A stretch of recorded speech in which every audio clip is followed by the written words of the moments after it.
Buonasera a tutti, benvenuti a questo nuovo appuntamento con i webinar di Edicom. Oggi, come vedete qui accanto a me, abbiamo Maria Grazia Costa, che è amministratore unico di SACE, che ci introdurrà un po' a un mondo che forse in questo periodo ne stavamo chiacchierando un po' adesso, diciamo molte iniziative stanno parlando di incentivi, stanno parlando di super bonus in particolare, ma oggi noi vogliamo fare qualcosa di un pochino diverso e forse che non si trova, diciamo, nel panorama formativo di questo periodo, in cui questo tipo di comunicazione è solitamente molto concentrato sul tema del momento, quindi non nascondiamoci, stiamo parlando di super bonus, ma oggi vogliamo invece mettere un pochino a sistema tutti quelli che sono gli incentivi che forse abbiamo lasciato un pochino nel dimenticatoio ultimamente, presi da un protagonista, diciamo, assoluto, ma che sono tuttora validi e sono uno strumento da poter tenere in considerazione anche nella logica di poterli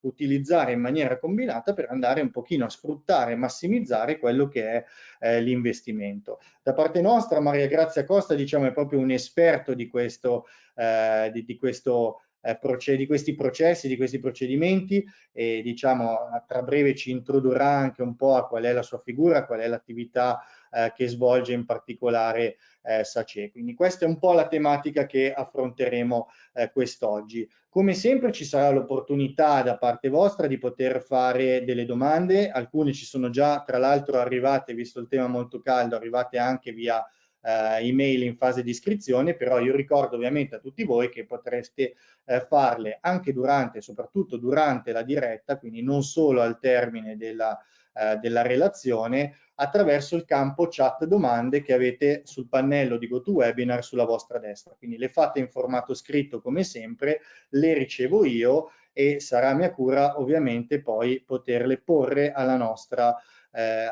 relatrice. Detto questo, vi ricordo anche gli atti perché sono slide che sicuramente avrete piacere di ricevere. Come sempre vi verranno inviate via posta elettronica tra un paio d'ore, quindi al termine diciamo di questa diretta, pardon, dopo 2 ore dal termine di questa diretta, perché la diretta durerà un pochino meno, diciamo ci terremo compagnia fino verso le 18:30 circa, a seguito di una compilazione di un breve questionario, quindi vi chiederemo ovviamente di rispondere con un test di gradimento più che altro su quelli che sono i contenuti che abbiamo esposto e dopo potrete scaricare direttamente la presentazione. Ecco, io intanto che lasciamo Maria Grazia a presentarsi, io vorrei lanciare un paio di domande a voi, un paio di sondaggi, diciamo, ne faremo un paio adesso e uno verso il termine. Questi in particolare vi chiediamo qualcosa sulla vostra attività perché giustamente Maria Grazia vuole capire anche come tarare un pochino i contenuti che ha preparato in relazione un pochino alla vostra attività svolta. Quindi io faccio la prima domanda, intanto lasciamo a Maria Grazia presentarsi, che è nella sua attività di progettazione vogliamo sapere se applicate o se avete già applicato la metodologia BIM. Io lancio il questionario, il sondaggio che dovreste vedere a video, intanto diamo il benvenuto a Maria Grazia Costa e le chiediamo intanto di cominciare a presentarsi. Buonasera Maria Grazia. Buonasera, buonasera Marco e buonasera a tutti voi, grazie di essere qui. Effettivamente, come diceva Marco, anche oggi parliamo di incentivi e però lo facciamo in maniera più estesa rispetto a quelle che effettivamente mi sembra la proposta formativa di moda di questi tempi, che invece è totalmente incentrata sul super bonus. Abbiamo pensato di parlare di incentivi in generale e non soltanto di bonus fiscali perché effettivamente da anni in Italia esistono altre forme di incentivazione. Noi SACE le utilizza da tanti anni, da quando è nata, principalmente in ambito industriale inizialmente, no? Come sempre i nostri imprenditori italiani sono estremamente in gamba e estremamente attenti a massimizzare i loro investimenti. L'edilizia da questo punto di vista era rimasta indietro. Ecco, e oggi invece è un'edilizia che si deve aggiornare e che ha le possibilità di farlo, perché quegli stessi incentivi che noi appunto per anni abbiamo applicato all'industria in parte sono applicabili anche all'edilizia e quindi anche noi come società abbiamo pensato di comunicare questa cosa a chi si occupa di edilizia e di renderlo partecipe delle possibilità che ci sono.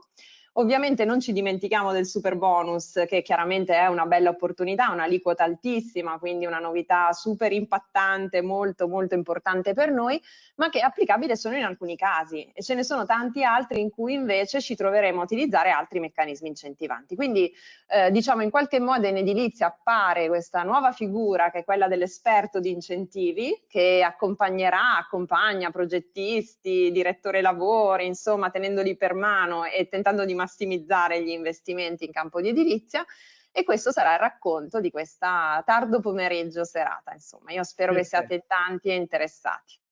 Sì, allora intanto ti anticipo che c'è un 20% che già utilizza e che applica la metodologia BIM nel proprio lavoro, nella propria attività di progettazione, mentre un 80% ovviamente non applica questa attività. Facciamo un altro questionario brevissimo per capire anche qui la loro attività e poi cominciamo con questa presentazione. Vi chiediamo se nella vostra attività di progettazione svolgete prevalentemente una progettazione architettonica, strutturale o impiantistica. Ecco, anche qua ho messo a video un attimino il sondaggio, così andiamo a capire un pochino di cosa vi state occupando. Ecco, io vedo che stanno salendo intanto le risposte che stanno arrivando da parte vostra, più o meno abbiamo risposto intorno al 75%, lascio ancora qualche secondo ovviamente per dare l'opportunità a tutti di darci una risposta, ma ti anticipo che abbiamo una grossa percentuale che è intorno all'85% diciamo di progettisti che si occupano di progettazione architettonica, un 8% di progettazione impiantistica e un 6% di progettazione strutturale. Quindi direi che grosso modo, ecco, vedo che stanno rispondendo più o meno tutti, ma queste sono le percentuali. Quindi chiudo il sondaggio e a questo punto, Maria Grazia, ti lascio cominciare con questa diretta. Prego. Ottimo, benissimo. Allora, porco gli occhiali che così da miope come sono ci vedo meglio. Allora, Marco, dimmi solo se si vede il mio schermo e che quindi posso procedere con le mie slide. Esatto, noi vediamo la prima ottimo, slide. ottimo, bene. Allora, chi è SACE? Noi siamo una realtà un po' atipica effettivamente, nasciamo come ESCO, quindi come società esperta di sistemi energetici, di efficienza energetica, e poi diventiamo negli anni società di ingegneria. Questo perché?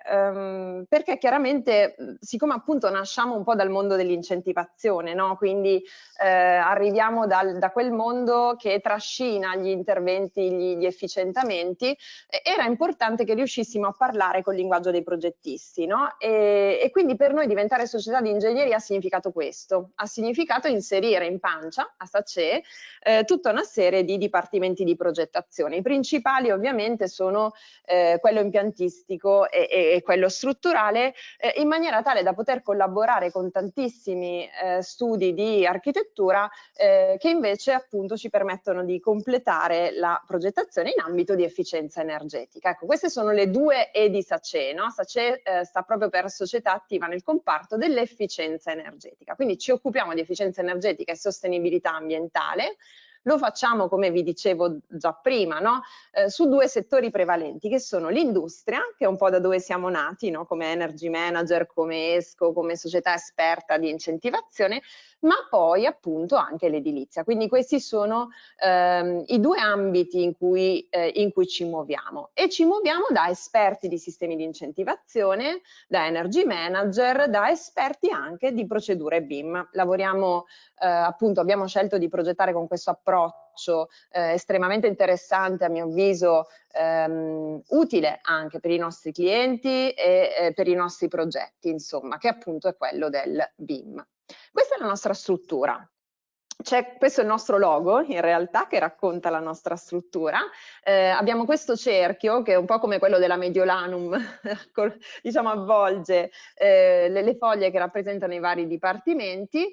Il cerchio rappresenta proprio la consulenza in ambito di efficienza energetica, e quindi il mondo degli incentivi, il mondo della possibilità di fare in modo che i nostri interventi, i nostri efficientamenti siano il più possibile remunerativi che rientrino prima possibile, e poi i vari dipartimenti di progettazione. Ovviamente i dipartimenti prevalenti per noi sono quello impiantistico e quello strutturale, ma abbiamo anche un dipartimento di energia acustica e un dipartimento di progettazione architettonica che funge da interfaccia con quella che è la quantità di clienti che abbiamo, che sono invece appunto degli studi di progettazione architettonica, che utilizzano il resto delle competenze per fare in modo di avere una progettazione integrata, ma che sia soprattutto sostenibile dal punto di vista, oltre che ambientale, anche economico.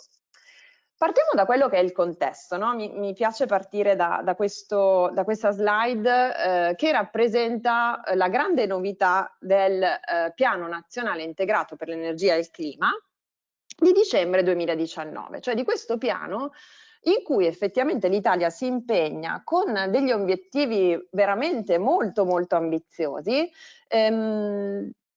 per fare in modo che al 2030 e più ancora al 2050 noi davvero siamo in un mondo più sostenibile dal punto di vista ambientale. Addirittura al 2050 l'impegno non solo dell'Italia ma di tutta l'Europa è quella della neutralità climatica, cioè noi stiamo dicendo che al 2030 ci impegniamo a ridurre i nostri consumi di una quantità molto importante, li abbattiamo di un 43%, cioè l'Italia si è impegnata quasi a dimezzare i propri consumi di energia primaria.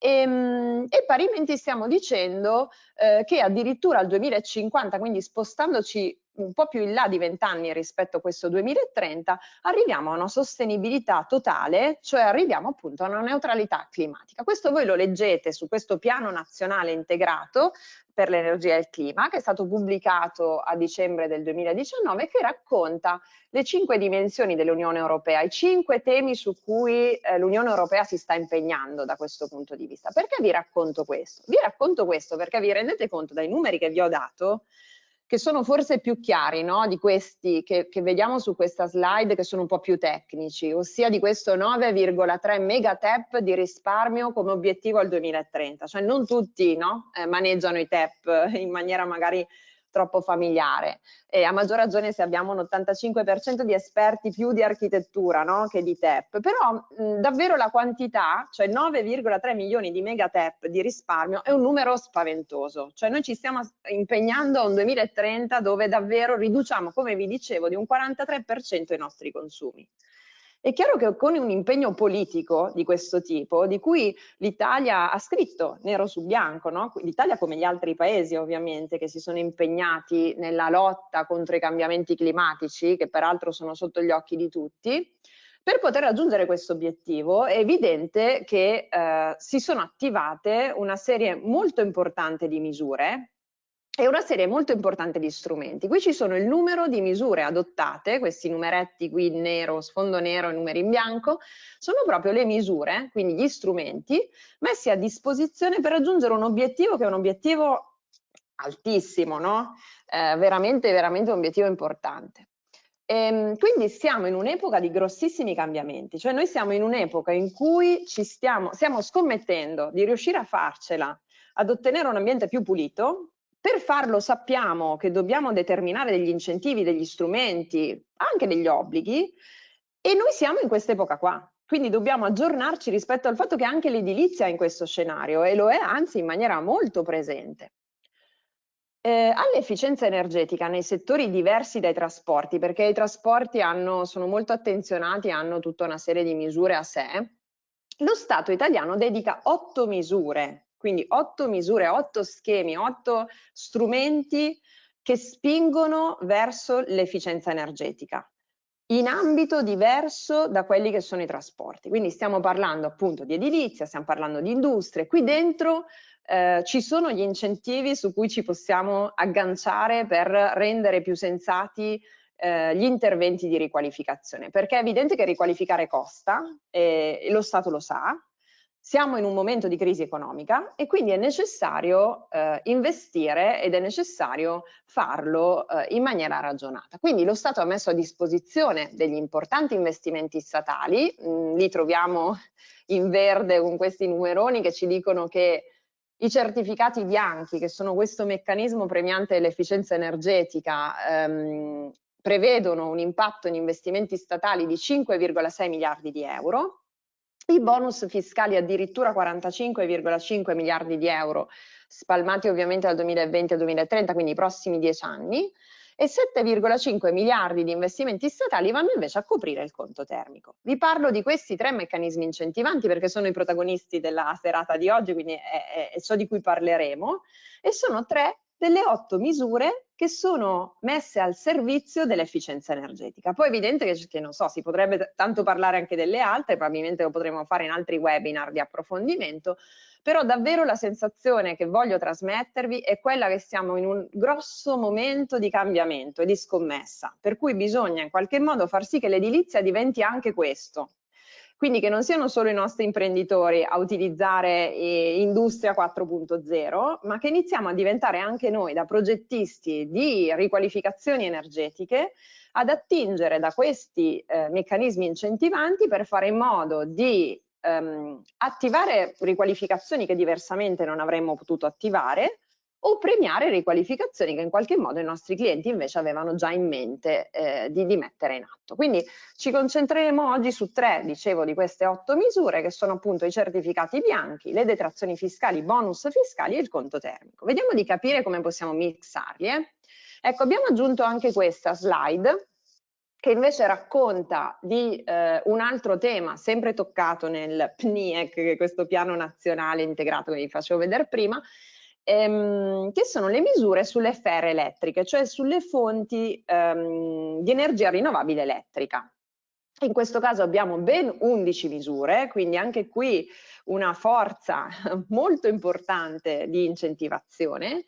E ce ne siamo accorti, direi, nel senso che banalmente il fotovoltaico esiste all'interno del superbonus, esiste all'interno del FER1, che è un altro meccanismo incentivante che appunto va a incentivare le fonti rinnovabili elettriche e anche gli impianti fotovoltaici. Ci siamo accorti che si inizia a parlare di comunità energetiche, di autoconsumatori collettivi, quindi cambiamento in atto, questo è proprio il messaggio importante che vorrei che arrivasse. Qui abbiamo una tabella. Di solito le tabelle riassuntive si fanno vedere alla fine, ma vorrei farvela vedere ora che siamo tutti più concentrati e meno stanchi, e così evidenziamo bene un confronto fra questi 3 meccanismi incentivanti di cui parleremo oggi. Poi ovviamente abbiamo un'ora e un quarto, un'ora e mezza, insomma, quindi sono meccanismi molto ampi, molto particolari, andrebbero ovviamente dettagliati con tantissimo tempo in più, però insomma in questa tabella riassuntiva volevamo mettere in evidenza quelle che sono un po' di differenze tra l'uno e l'altro, in modo da darvi una mappa di lettura anche più veloce, che possa aiutarvi nella percezione immediata di mi trovo davanti a un cliente, mi trovo davanti a un progetto, qual è il meccanismo corretto? Questa è la domanda a cui tentiamo di dare una risposta. Allora, primo meccanismo incentivante che vedete a sinistra, conto termico. E vedete che effettivamente il conto termico, un meccanismo del 2012, che poi è stato rafforzato soprattutto per gli aspetti legati alle pompe di calore, che poi sono quelli che ci interessano di più, no? Nell'edilizia per i privati, con il DM 16 febbraio 2016, l'ente a cui noi mandiamo la richiesta di incentivazione in ambito di conto termico è il famosissimo GSE, quello degli impianti fotovoltaici del conto energia, a cui abbiamo scritto per anni di darci incentivo in ambito di fotovoltaico. Ecco, il GSE è l'ente a cui mandiamo le richieste anche per il conto termico.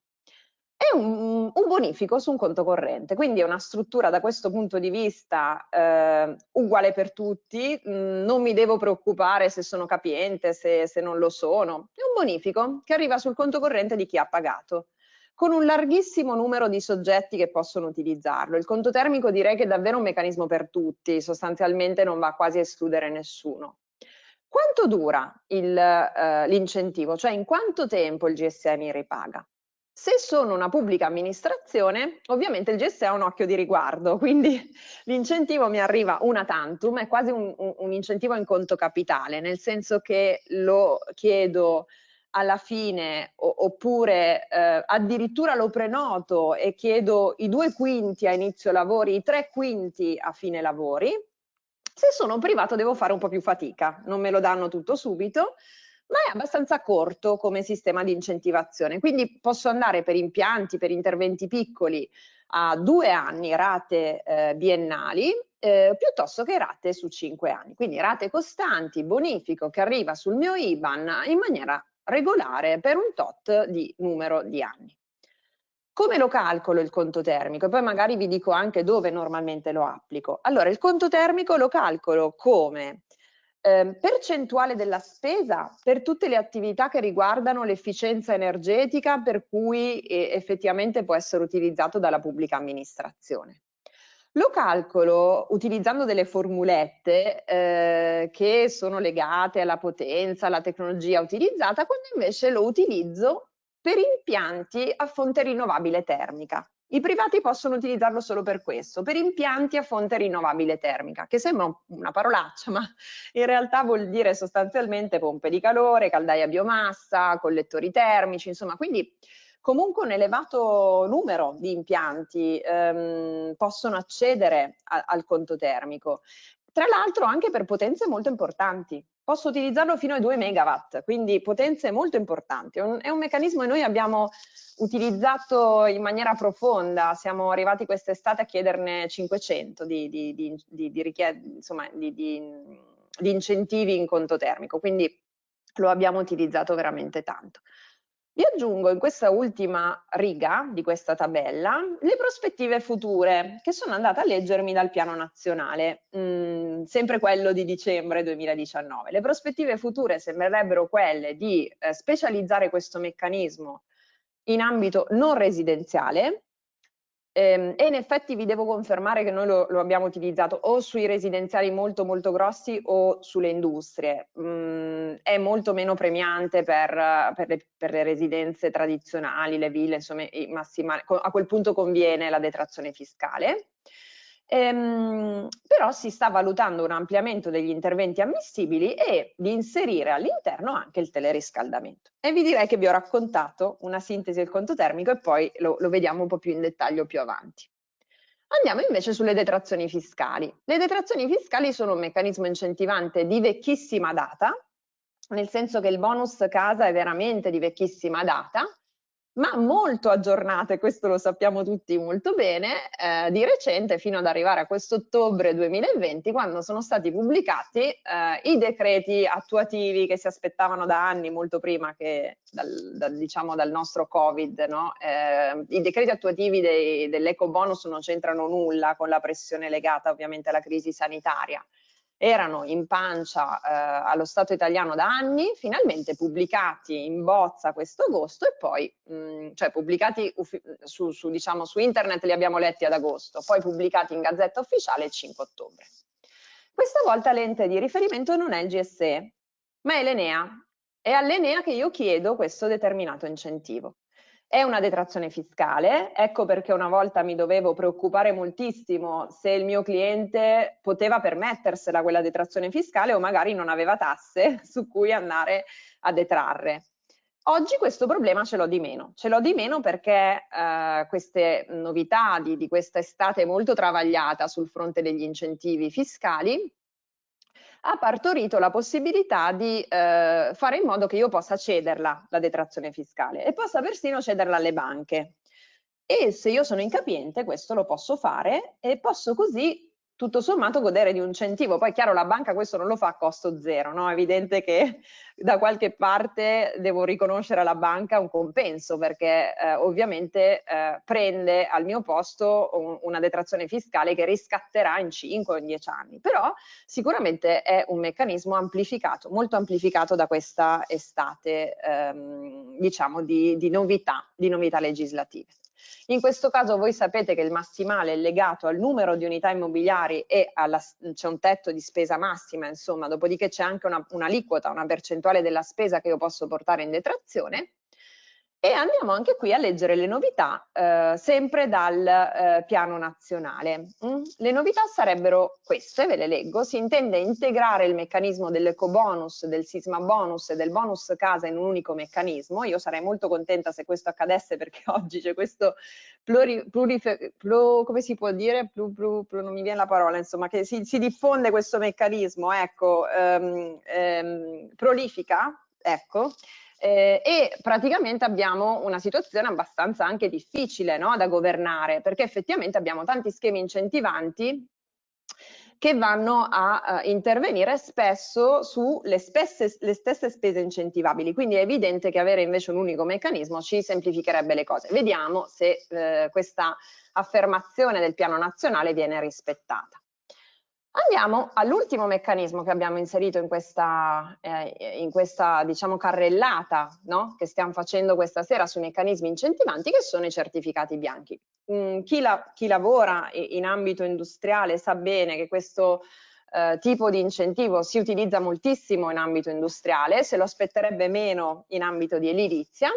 In realtà devo dirvi che esistono due casi in cui in edilizia noi abbiamo utilizzato questo meccanismo ed è un meccanismo percorribile. Fondamentalmente si tratta di illuminazione, quindi sostituzione di sistemi illuminanti con lampade a LED, o piuttosto installazione di sistemi di raffrescamento dove io dimostro che ho un'elevata efficienza energetica e non sistemi appunto di riscaldamento, perché se invece io vado a utilizzare appunto un impianto in pompa di calore con cui vado a scaldare la mia abitazione piuttosto che il mio edificio, in questo caso l'impianto a pompa di calore non me lo incentiverò mai con i certificati bianchi. Il meccanismo che andrò a utilizzare sarà o il conto termico o le detrazioni fiscali, a seconda di tutta una serie di ragionamenti che dovremo mettere in pista. Quindi i certificati bianchi sono un po' il terzo meccanismo, quello in assoluto più complesso e che ha eventualmente senso ottenere e riscattare nel caso appunto di illuminazione.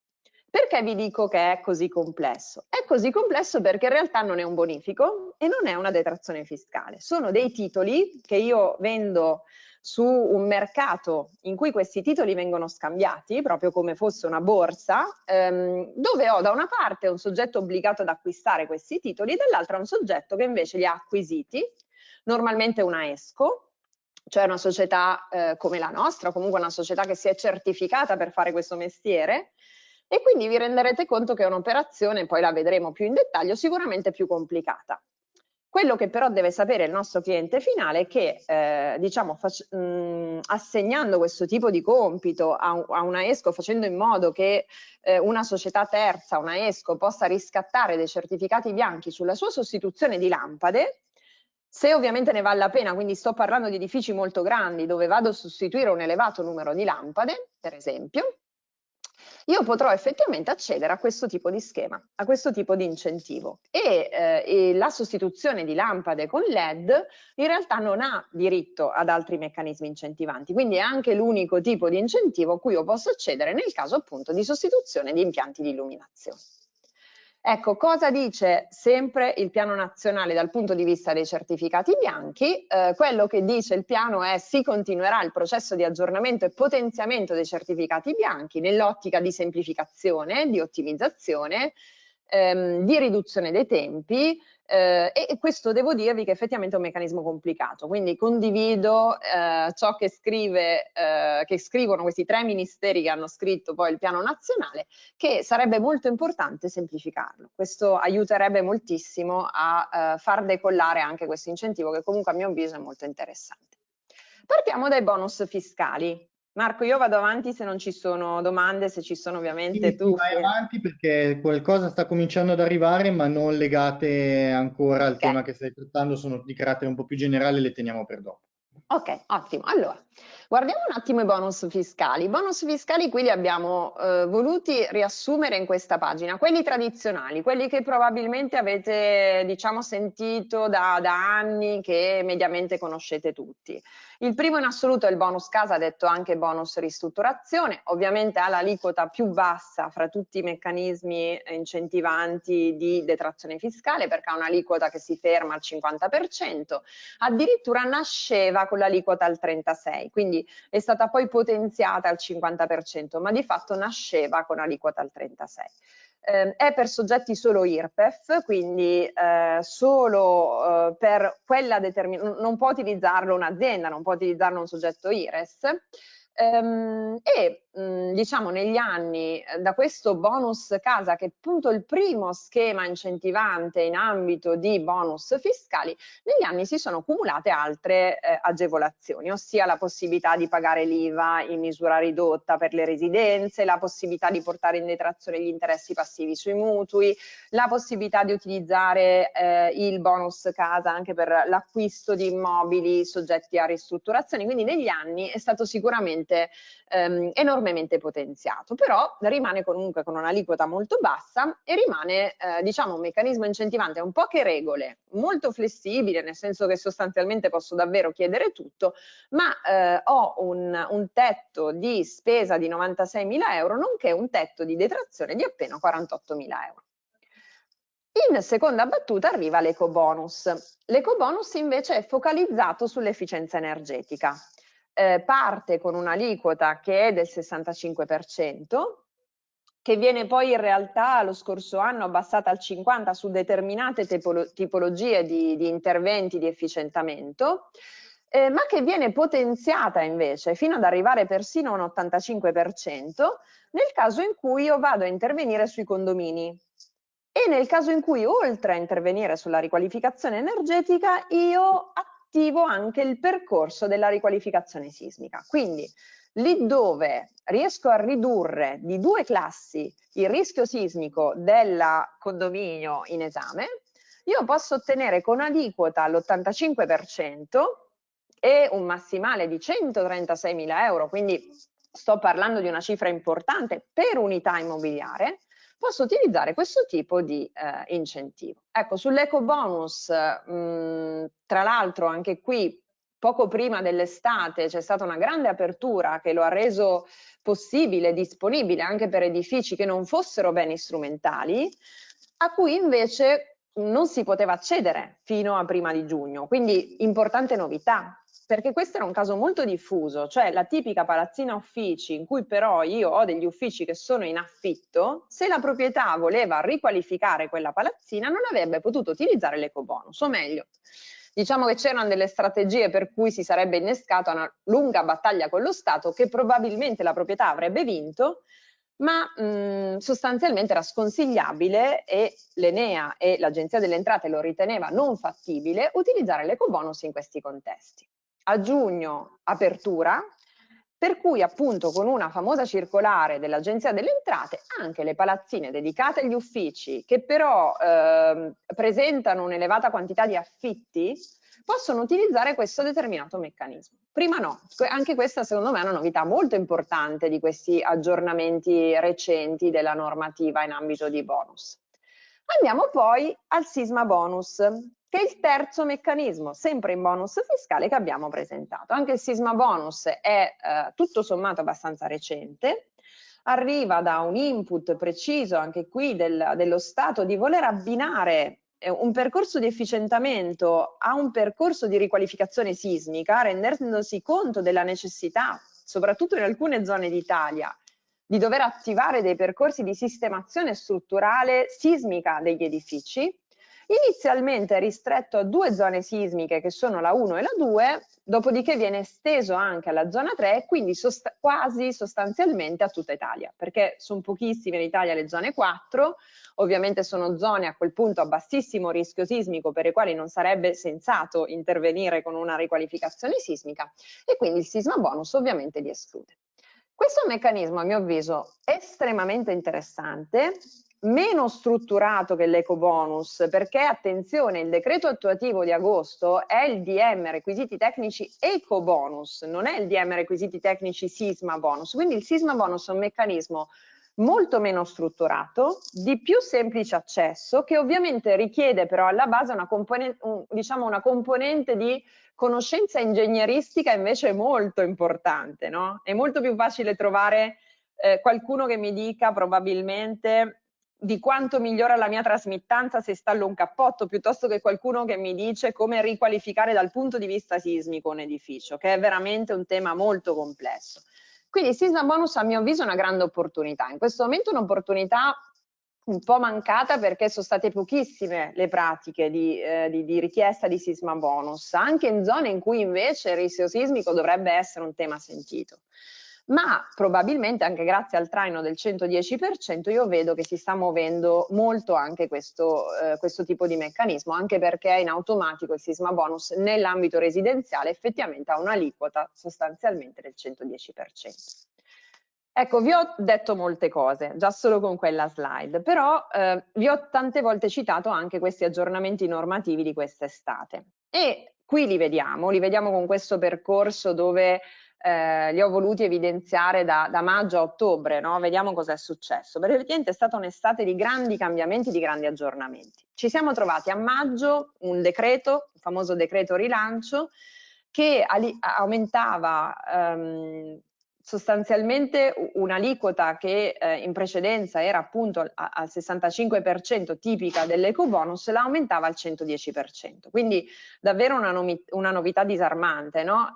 Molto, molto impattante. Ovviamente a maggio è partita grande curiosità, ma insomma per arrivare poi ai decreti attuativi, quelli veri, abbiamo dovuto aspettare ottobre. Cosa c'è stato in mezzo? In mezzo c'è stata l'approvazione di alcuni emendamenti della Commissione Bilancio che ha esteso il perimetro di utilizzo del super bonus, perché così si chiama questo bonus con aliquota al 110%. C'è stata ovviamente la pubblicazione del decreto rilancio che diventa legge a luglio. Ad agosto abbiamo visto le bozze dei decreti attuativi che poi sono state molto simili effettivamente a quelli che sono poi i decreti pubblicati al 5 di ottobre. E solo il 12 di ottobre, ma in tempo rispetto alle promesse temporali che erano state date, l'Agenzia delle Entrate ha modificato e pubblicato il modello di comunicazione dell'opzione della cessione del credito, che a questo punto è effettivamente visibile online. Quindi un'estate molto movimentata, un'estate che sostanzialmente ha fatto cosa? Ha aumentato l'aliquota di detrazione fiscale al 110% introducendo il super bonus da una parte e dall'altra ha normato dal punto di vista tecnico quello che è l'ecobonus, quindi l'ecosisma bonus o comunque l'ecobonus sisma bonus sono state normate con questi decreti attuativi che poi sono due, il DM requisiti tecnici e il DM asseverazioni, sostanzialmente questo. E poi c'è l'altra cosa che vorrei citarvi è la circolare 24 dell'Agenzia delle Entrate che fissa tutta una serie di paletti, poi già modificata, ci sono già dei chiarimenti, ci sono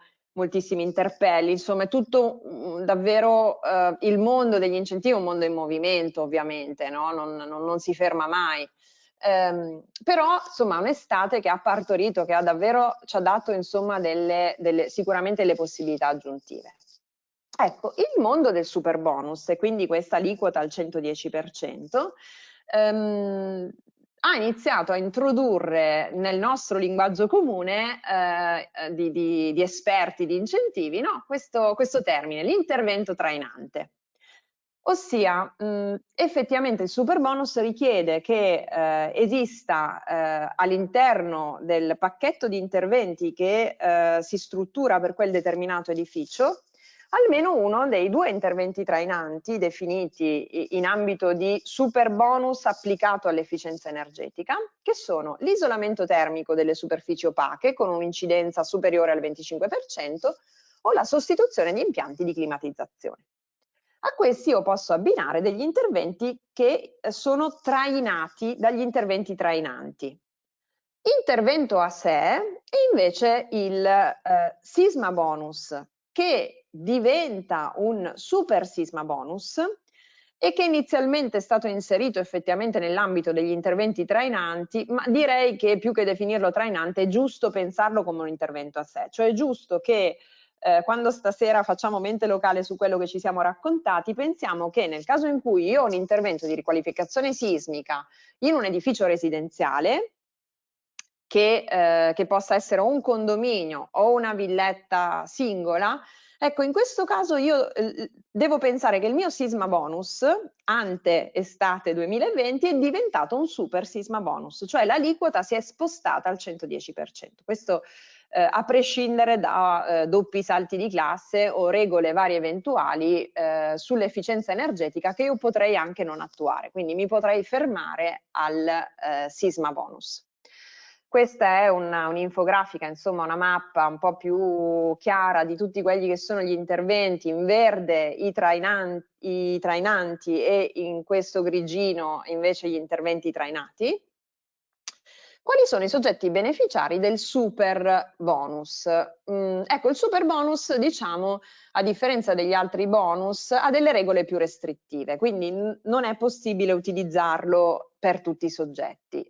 Sono beneficiari i condomini, ma anche qui poi l'Agenzia delle Entrate interviene con la circolare 24 specificando che non tutti i condomini possono accedere a questo super bonus con aliquota al 110%, quindi sostanzialmente soltanto i condomini a prevalenza residenziale, e nel caso in cui non ci fosse una prevalenza residenziale potrebbero accedere al super bonus solo le residenze che sono all'interno di condomini. Le persone fisiche, i vari ALER o istituti autonomi case popolari, cooperative, associazioni sportive, ma solo se applico questo super bonus sugli spogliatoi, insomma ci sono una serie di paletti. Quindi il super bonus non è effettivamente un incentivo per tutti. E qui li vogliamo confrontare, questi bonus fiscali, no? Perché oggi abbiamo detto che ci concentriamo su tutti gli incentivi, quindi non ha senso andare in profondità rispetto al super bonus, ha senso piuttosto avere delle tabelle di confronto. Quindi qui confrontiamo i vari bonus fiscali, no? E vediamo da questo confronto che tipo di osservazioni possiamo fare. Allora, il primo bonus fiscale che ci siamo raccontati è il bonus casa. Aliquota al 50%, posso detrarre fino a 48.000 euro per unità immobiliare. Il secondo bonus fiscale che abbiamo raccontato è l'eco bonus, aliquota tra il 50 e l'85%. Limite di detrazione fiscale sugli involucri da 40.000 a 60.000 con aliquote diverse a seconda se sono su una residenza piuttosto che sono su un condominio. Limite di detrazione fiscale sugli impianti 30.000 euro a unità immobiliare, aliquota dal 50 al 65%. E poi c'è questo intervento che rientra nell'eco bonus che è quello di riqualificazione energetica generale, dove invece ho addirittura 100.000 euro di possibilità di utilizzo di detrazione fiscale. Questo specchietto ci fa capire che effettivamente nel caso dell'eco bonus io ho un massimale di spesa unità immobiliare che non varia col numero delle unità immobiliari che ho all'interno dell'edificio, cosa che invece succede nel super bonus. Se per un attimo andiamo a vedere la colonna del super bonus, vediamo proprio come il mio massimale di spesa diminuisce a seconda del numero di unità di immobiliari che ho nell'edificio. Prendiamo gli impianti ad esempio.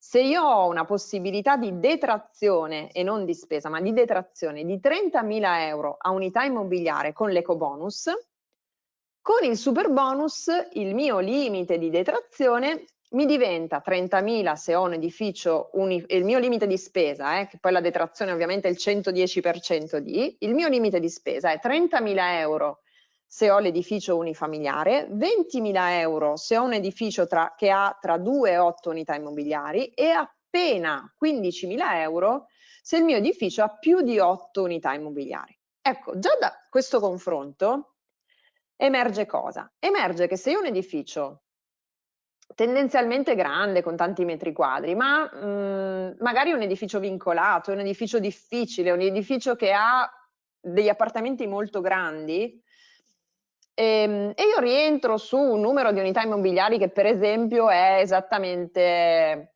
8, per dire, no? Piuttosto che 10.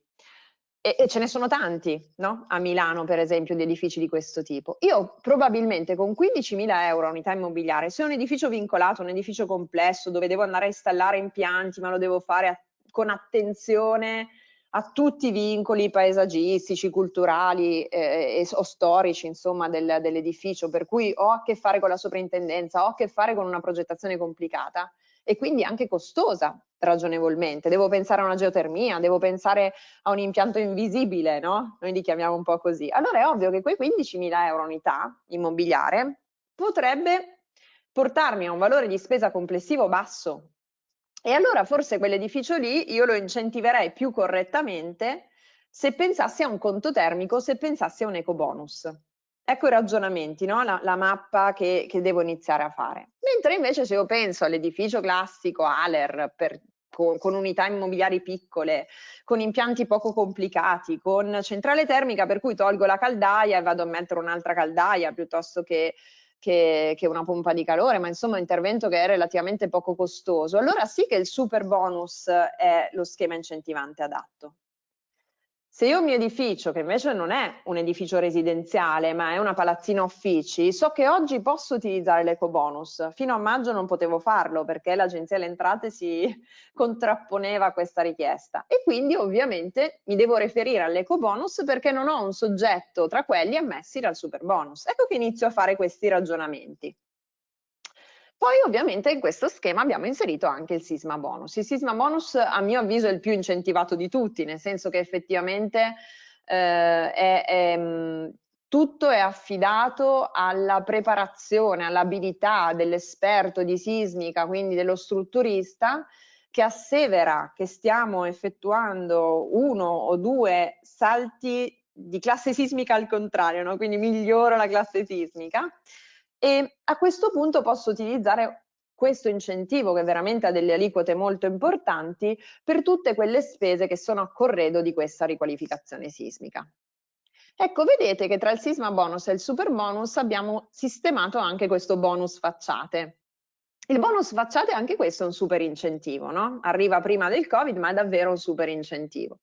È un super incentivo perché premia con un'aliquota del 90%, quindi molto alta, non ha massimali, per cui da questo punto di vista posso davvero star comoda in ambito di bonus facciate e mi consente delle riqualificazioni delle facciate che non necessariamente debbano essere anche legate all'efficienza energetica. In effetti se andate a leggere il piano nazionale, che io invito a leggere perché è un documento molto interessante, proprio già nelle premesse dice che è intenzione dello Stato sì andare verso la sostenibilità, l'efficienza energetica, ma accompagnare l'efficienza energetica con la riqualificazione sismica, ma anche con rendere più belle le nostre città. Ecco, questo elemento è quello che viene poi tradotto in questo bonus facciate, che peraltro diventa poi in alcuni casi anche ecobonus, quindi bonus facciate. In realtà se io vado a intervenire su una superficie di involucro superiore al 10% e non mi limito a fare una pulizia, diciamo, degli intonaci, allora devo a quel punto riqualificare energeticamente la facciata, per cui però porto al 90% di detrazione delle spese che diversamente in ecobonus sarebbero state a 65%. E infine, insomma, ma questo l'abbiamo probabilmente già detto, accennato, se io ho dei condomini e intervengo sia sulla riqualificazione energetica che sulla riqualificazione sismica, ecco che accedo a questo meccanismo incentivante che si chiama ecosisma bonus, per cui ho aliquote dell'80 dell'85% e detrazioni fiscali con un massimale molto importante. Quindi vedete che già solo questo specchietto, e non stiamo ancora parlando né di conto termico né di certificati bianchi, a volte può farci entrare in confusione. Io spero che invece ci sproni a capire che i meccanismi sono tanti, che possono essere combinati, mixati nel modo giusto e che possano sostenere i nostri interventi, perché questo è il senso e non tanto quello di confonderci. Ovviamente poi i meccanismi hanno dei vincoli. Aspetta un Quindi, attimo, grazie sì, perché vorrei farti un paio di domande tornando un pochino sulla parte precedente, quindi sulla parte sì. degli importi. Allora, innanzitutto ci chiedono, perché tu chiaramente hai fatto adesso, diciamo, un bel excursus, un bello specchietto in cui metti a confronto quelli che sono i diversi tipi di incentivo. Ci chiedono però ai professionisti, perché tu riesci a muoverti bene, diciamo, tra questi incentivi, però loro ci chiedono quali di questi sono cedibili in termini di credito d'imposta. Sì, allora in realtà la cessione del credito sempre appunto con questi diciamo decreti, con questi due articoli, no? del decreto 121 e 119, insomma hanno introdotto da una parte il super bonus e dall'altra questo mercato della cessione del credito che è estremamente esteso, cioè qualsiasi tipo di detrazione fiscale oggi si può tradurre nel o usufruirne direttamente oppure nel cedere quella detrazione fiscale all'impresa, a un soggetto terzo, piuttosto che appunto a un istituto bancario. Quindi le cessioni del credito sono in questo senso state estese a qualsiasi bonus fiscale che noi di cui oggi abbiamo parlato, e in maniera veramente completa, nel senso che non sono stati tolti quei limiti che c'erano sulla tipologia di intervento e quei limiti che bloccavano e dicevano però devi avere almeno 200.000 euro, devi avere almeno una ristrutturazione di primo livello, quindi si è innescato un vero e proprio meccanismo di cessione di questi incentivi, di queste detrazioni fiscali a tappeto su tutti i meccanismi e anche con più passaggi. È diventato veramente un meccanismo molto interessante, poi molto complicato, però molto interessante, aperto a tutto. Perfetto. Allora, un'altra questione che vorrei chiederti adesso, poi invece le altre le teniamo per dopo perché sono ovviamente arrivate anche altre domande. Allora, un professionista ci chiede se il super bonus al 110% con limite di 96.000 euro ad unità si sovrappone al bonus ristrutturazione, cioè se i 96.000 euro sono il limite unico di entrambi. Non so se in questo caso si riferisce però all'ultima categoria, invece al bonus condomini in cui eco bonus e sisma bonus coesistono con un importo però di Sì. spesa maggiore.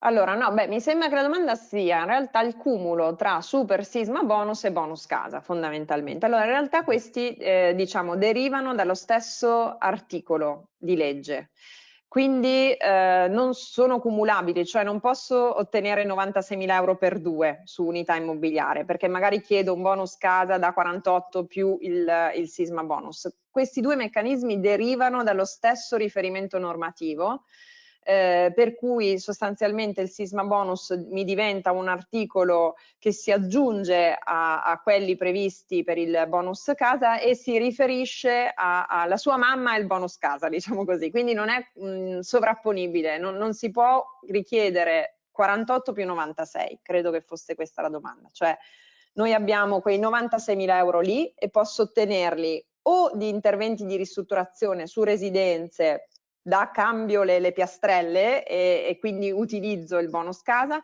a interventi di riqualificazione sismica, ma pesco da lì, ovviamente con aliquote diverse, quindi la sismica mi va al 110% con le sue regole e il bonus casa invece al 50%. Perfetto, allora intanto il professionista che ha fatto la domanda ringrazia e tra l'altro condivide la risposta, quindi evidentemente era quello che Bene. un po' si immaginava. Ecco, ti lascio procedere, ci sono altre questioni, anzi se i professionisti poi vogliono scriverne altre, trovo io diciamo il momento tra la fine oppure durante la presentazione come in questo caso per farle a Maria Grazia. Prego. Ok, ecco, poi qui abbiamo messo un po' di vincoli, nel senso è chiaramente ovvio che poi nei vari meccanismi incentivanti io un po' di vincoli ce li ho, di vincoli tecnici, nel senso che a parte il bonus casa che è estremamente libero come meccanismo e quindi direi che ovviamente devono rientrare, no, interventi di manutenzione ordinaria, straordinaria, insomma sì, ci sono le regole, però è veramente molto libero come meccanismo e anche la pratica ne è estremamente leggera ed è stata introdotta da poco perché prima non c'era neppure. Abbiamo che l'ecobonus è stato molto più strutturato, quindi ci sono effettivamente una serie di vincoli tecnici a cui devo far caso, sul rendimento degli impianti, sulle trasmittanze, su quanto il mio impianto nuovo è più potente dell'impianto che ho rimosso, quindi ci sono un po' di regole che effettivamente in ambito di ecobonus prima non erano evidenziate, quindi bene leggersi con attenzione il DM requisiti tecnici che queste regole le elenca e le elenca con, secondo me, diciamo anche chiarezza, insomma, su molti aspetti. Poi ci sono sempre dei dubbi interpretativi, però su molti aspetti. L'ecobonus, anche dal punto di vista dei massimali di costo, di come giustifico i prezzi, di come giustifico i costi, anche qui abbiamo introdotto qualche regola in più che effettivamente prima non c'era, non era così bene evidenziata. Il sisma bonus ha come vincolo principale quello della zona sismica, quindi devo essere in zona sismica 1, 2 o 3. Questo direi che è l'elemento che subito dobbiamo verificare per capire se possiamo avere accesso oppure no. Il bonus facciata invece ha due parametri che vi invito a verificare subito, che sono: la facciata deve essere vista a strada pubblica, quindi questo è importante perché l'idea è quello di riqualificare dal punto di vista estetico le nostre città, quindi sono escluse tutte quelle facciate che non si vedono da strada pubblica, e il mio edificio deve essere o in zona A o in zona B. Qui poi chi lavora su questi fronti sa quanta confusione si è generata sulle definizioni di densità territoriale, sul fatto che i PGT non... Ah, batteria scarica. Ho il computer da mettere sotto carica. Marco, vado un attimo a fare questa operazione di mettere sotto carica il mio computer per evitare. Perfetto, perfetto, nessun problema. Così approfitto per ricordare ai partecipanti, visto che ci state anche dicendo via chat che queste slide sono utilissime. Ecco, vi ricordo che a 2 ore dal termine di questo webinar Scusate, le eccoci riceverete qua. via posta elettronica. Stavo ricordando delle slide perché nel frattempo mi complimento, unendomi ovviamente ai nostri professionisti che ci stanno seguendo, perché dicono, al di là della bellezza, anche utilissime, soprattutto queste a specchietto, diciamo così. Grazie, grazie mille. Sì, abbiamo preferito, ecco, fare questi specchietti molto immediati, e in questo ringrazio io Alessandra che si è messa a fare tutta questa grafica che è molto d'effetto ma molto utile perché è intuitiva anche per me, no? In maniera tale che avete proprio le prime, ovviamente vi invito, ogni meccanismo ha degli approfondimenti e ci sono una marea di interpelli, per cui è chiaro che lì poi probabilmente deve arrivare lo specialista di questi temi, però in realtà sicuramente è importante avere almeno i concetti principali, no? Quelli che ci aiutano davvero nei primi approcci col cliente anche a dare qualche prima indicazione. Quindi ci dicevamo, bonus facciata, abbiamo questi vincoli, l'edificio deve essere o in zona A o in zona B, poi vedremo un caso, se arriviamo a mostrarvelo, spero di sì, che, dove effettivamente questa analisi, no, la verifica se è zona A o zona B, ci è costata qualche email, qualche scambio col comune, che non sempre sono pronti a darci gli attestati, perché in questo caso è il comune che deve verificare la zona A o la zona B, non può essere il tecnico che se l'autocertifica, quindi è chiaro che in questo senso un po' di fatica ogni tanto la si fa. Poi chiaramente avete già capito che il super bonus invece di vincoli ne ha molti, vi aggiungo rispetto a quelli dell'ecobonus almeno il doppio salto di classe e il rispetto dei criteri minimi ambientali che sono obbligatori per la pubblica amministrazione ma che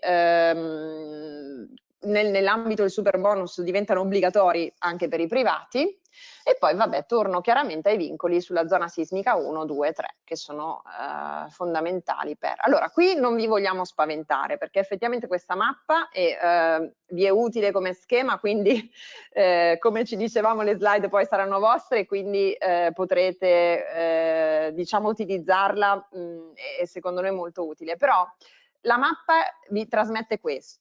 Vi trasmette il fatto che per ottenere un super bonus e per poter accedere a una cessione del credito ci sono veramente tante attività che vanno messe in fila e che a volte onestamente portano anche a escludere il super bonus perché è molto oneroso da intraprendere, a volte può anche scoraggiare, no? Un'attività da super bonus. Certamente c'è il bisogno in ambito di un condominio di avere la delibera, l'assemblea condominiale, la verifica che non ho abusi, che diciamo in contesto italiano sono piuttosto diffusi, quindi un'eventuale sanatoria degli abusi presenti e questo chiaramente potrebbe rallentare i tempi. È evidente che devo fare un'analisi preliminare perché ci dicevamo c'è questo doppio salto di classe che diventa fondamentale andare a giustificare. Noi per esempio per default abbiamo introdotto quando supportiamo i progettisti in questa attività la verifica in doppia, la chiamiamo così, cioè andiamo a verificare il doppio salto di classe sia col termolog che con il clima, no? In maniera tale da avere garanzia che i numeri tornano, perché poi sappiamo tutti come aggiornamenti dei software piuttosto che varie eventuali sbavature possono inficiare il risultato di un incentivo. Abbiamo un tema di assicurazioni, abbiamo un tema di computometrici che vanno effettuati perché appunto devo rispondere al DM requisiti tecnici eco bonus che vuole i computometrici effettuati con i preziari regionali. Abbiamo questi vincoli sui SAL, qui vedete che no? La scritta SAL 1, SAL 2 a chiusura di questo diagramma perché effettivamente io posso o fare un unico SAL oppure fare questi SAL al 30% dei lavori, ne ho più due, il primo devo aspettare almeno il 30% dei lavori ed è lì che il mio cliente può decidere se cedere il credito. Decidere di cedere il credito poi significa avviare una pratica ENEA, un visto di conformità, andare dal CAF, dal commercialista, piuttosto che comunicare all'Agenzia delle Entrate. Quindi è una procedura certamente lunga e onerosa, questo ovviamente. Diciamo che il super bonus è sicuramente un'aliquota importante, però effettivamente innesca tutta una serie di attività da fare che necessariamente fanno aumentare anche le spese professionali, questo è evidente. Andiamo al conto termico, quindi abbandoniamo un attimo i bonus fiscali e dedichiamo questi 10 Faccio solo minuti. una, Sì. diciamo, precisazione per i nostri partecipanti perché sono arrivate veramente negli ultimi 3 minuti, diciamo, una bella lista di domande.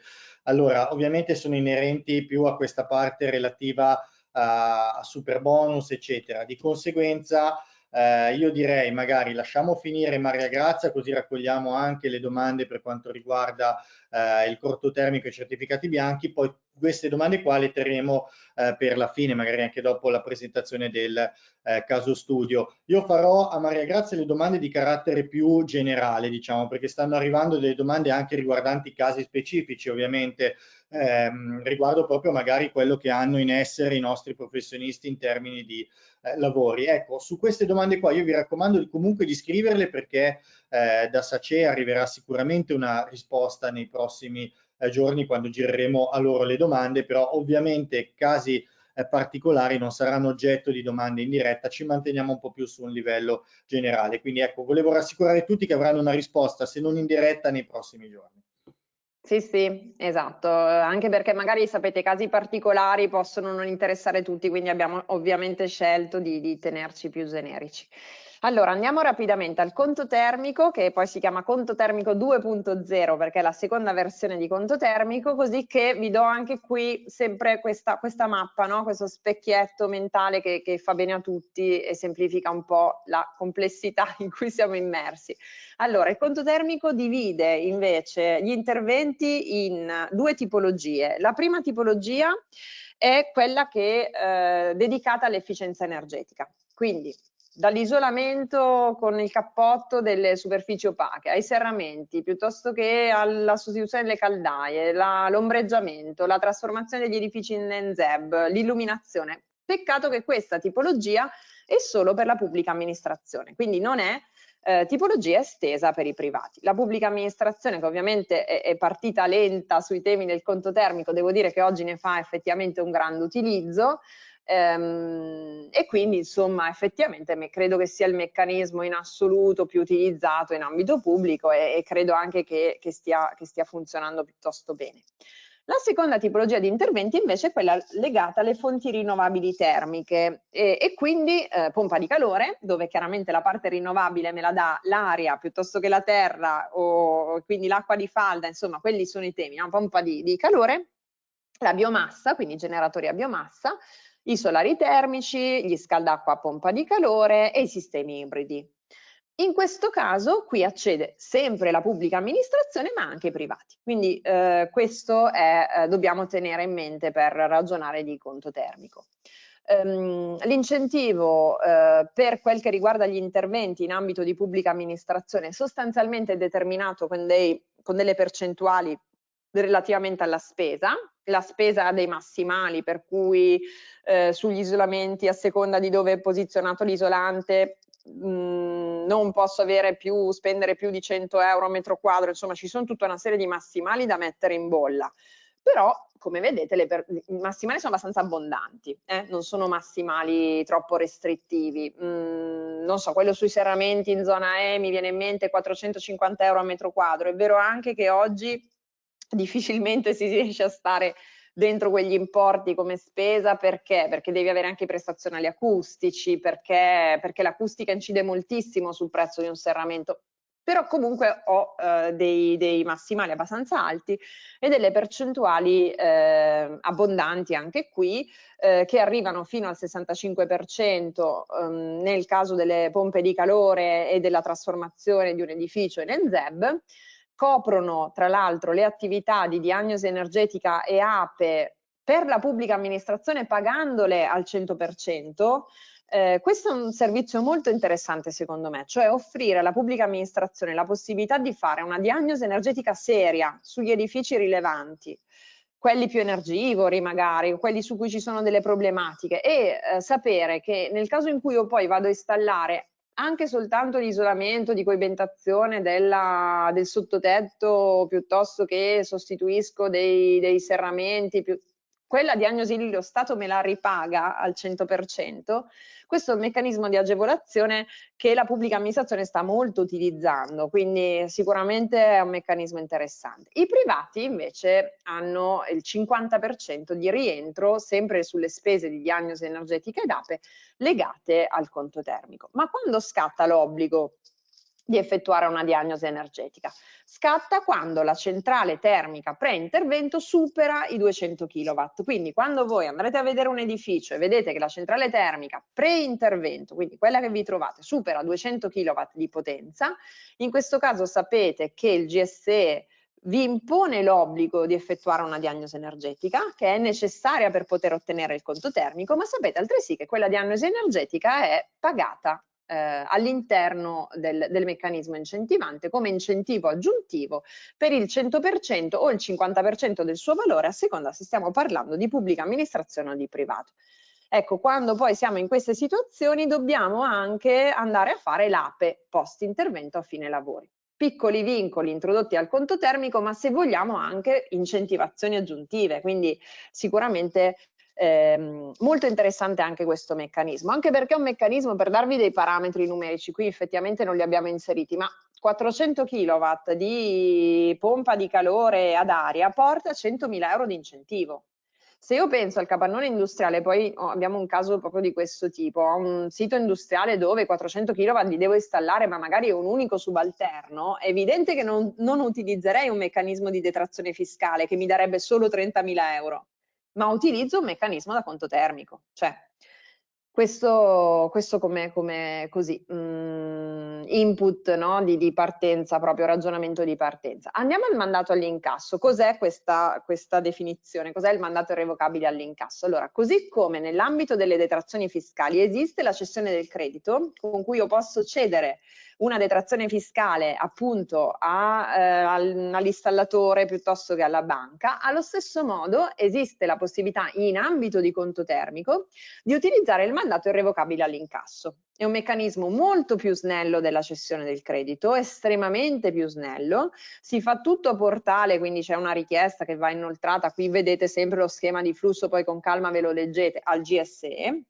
ed è un meccanismo estremamente più veloce rispetto alla cessione del credito, dove devo invece avviare trattativa piuttosto che comunicazione all'Agenzia delle Entrate, eccetera, visto di conformità e quant'altro. Quindi in questo senso il conto termico è persino più leggero rispetto alle detrazioni fiscali. Andiamo ai certificati bianchi, dedichiamo a questo meccanismo incentivante 5 minuti di attenzione, perché secondo me è importante conoscere l'esistenza anche di questo tipo di incentivo che è lontanissimo probabilmente dal mondo dell'edilizia, introdotto nel 2004. Questo incentivo che cos'è? Allora, l'idea di base è questa: io do un premio sull'efficienza energetica e ogni TEP risparmiato do a chi l'ha risparmiato o a chi chiede, meglio, a chi chiede il risparmio per lui e quindi alla ESCO che mi manda la pratica, do un certificato bianco. Ogni TEP un certificato bianco. Questa è l'equivalenza. È chiaro che vale quando? Vale solo su grossi progetti, grossi interventi di sostituzione di illuminazione, anche qui ambiti grossi edifici, quindi noi l'abbiamo per esempio riscattato a Milano per una grossa società immobiliare, insomma, per un edificio dove però la parte di illuminazione condominiale era molto importante. Allora questo significa tanti TEP risparmiati e quindi certificati bianchi, anche perché non ci sarebbero altri meccanismi incentivanti diversi da questo. Solo la pubblica amministrazione può accedere come premio per l'illuminazione al conto termico. Diversamente e solo per gli edifici, quindi illuminazione pubblica di strade passa per i certificati bianchi. Illuminazione di una logistica, la Efficento, logistiche grandi, noi anche lì tanto lavoriamo con le logistiche da questo punto di vista, certificati bianchi. Questo è il tema in ambito di illuminazione o piuttosto in ambito di Una grosse... domanda allora, Maria Grazia, che è arrivata, scusami se ti interrompo, in Vai. merito a questo aspetto, è arrivata già un po' di qualche minuto fa. Ci chiedono se una società che prende l'appalto della manutenzione dell'illuminazione pubblica di un comune, nel caso di sostituzione delle lampade con modelli LED, se ha diritto ad incentivi fiscali. No, l'incentivo fiscale no. Mentre invece può accedere, noi lo abbiamo chiesto per diverse società, proprio ai certificati bianchi, che sono il classico meccanismo utilizzabile per illuminazione pubblica stradale. Per dire, essendo pubblico, penso posso citarlo, insomma, se il comune di Orio Arserio piuttosto che Monzambano, insomma, hanno cambiato appunto l'illuminazione pubblica e noi abbiamo richiesto certificati bianchi, quindi quello è il meccanismo incentivante da utilizzare. Tra Perfetto. l'altro è interessante perché nell'ambito dei certificati bianchi è necessario un monitoraggio post intervento dei risultati. Questo monitoraggio va mandato al GSE perché a differenza di altri meccanismi, non sono meccanismi, quelli dei certificati bianchi, non si basa sulla parola, cioè il conto termico io installo un sistema più efficiente, dopodiché sì, se ho impianti grossi devo fare un piccolo monitoraggio, ma è statistico. Quindi teoricamente è un meccanismo che si basa sull'asseverazione del progettista. Altrettanto le detrazioni fiscali, non ho un controllo, cioè non è che poi lo Stato mi dice guarda però tu controllami che la tua bolletta diminuisce di tot. Il meccanismo dei certificati bianchi invece si basa sull'efficienza reale, quindi i certificati bianchi vengono erogati negli anni in base al risparmio reale che io ho ottenuto. Quindi poiché devo monitorare per ottenere poi certificati bianchi, in realtà quel monitoraggio ha poi una doppia valenza, quella anche di costringermi a controllare che effettivamente il mio sistema ha davvero efficientato, per cui la pubblica amministrazione spesso poi può utilizzare questo tipo di meccanismo anche per dire alla cittadinanza guardate che io ho davvero efficientato ed è certificato oltre che incentivato questo efficientamento, quindi è interessante anche questo. Perfetto. Ecco, il mondo dei certificati bianchi invece, come funziona? Vi dicevo, in realtà lo Stato eroga questi titoli, no? Un TEP di risparmio o un certificato bianco. A chi li eroga? Li eroga ai cosiddetti soggetti ammessi al meccanismo, prima lo erano solo le ESCO, poi sono stati aggiunti alcuni soggetti quali società in possesso di ISO 50001, che anche questo è un percorso che magari un'azienda può decidere di intraprendere, piuttosto che imprese di distribuzione dell'energia elettrica, del gas naturale, insomma ci sono una serie di meccanismi e li abbiamo inseriti qui a destra su questa slide.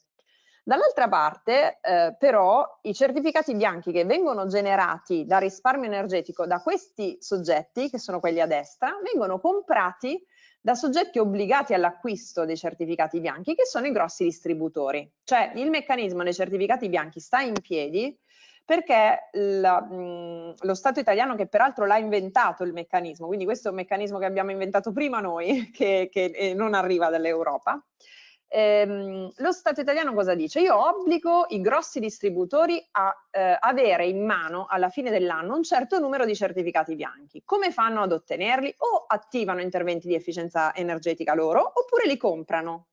Ecco allora che si genera il meccanismo della domanda di questi certificati bianchi e naturalmente se non mi raggiungi il numero io ti do una penale.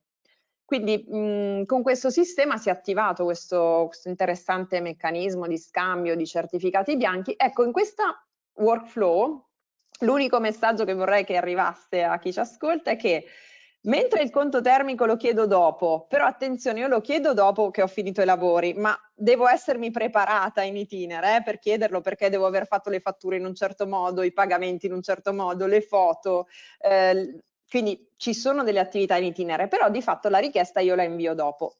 Lo stesso vale per le detrazioni fiscali. Ora ho questa possibilità dei SAL, insomma, di anticipare, però fondamentalmente io mi attivo dopo. Nell'ambito dei certificati bianchi, io la richiesta la devo inviare prima. Quindi, per esempio, tornando all'illuminazione pubblica di cui si parlava, devo inviare la richiesta prima che arrivi la prima lampada in cantiere. E quella bolla di consegna lì, il GSE la vuole vedere, e quella bolla di consegna lì determina l'avvio dei lavori e la pratica io la devo aver inviato il giorno prima, altrimenti è bocciatura diretta sulla richiesta di incentivo. Quindi molto importante anche queste cose, no? Non sottovalutare l'importanza di coinvolgere qualcuno sin da subito quando abbiamo in mente di effettuare interventi di efficienza energetica, intanto per massimizzarli quegli interventi e poi per fare le cose giuste, perché recuperare poi è difficilissimo, cioè in questi casi non si recupera, cioè se io ho una bolla di consegna del mio prodotto, quella bolla lì mi frega sull'invio della pratica, quindi molto importante questo elemento.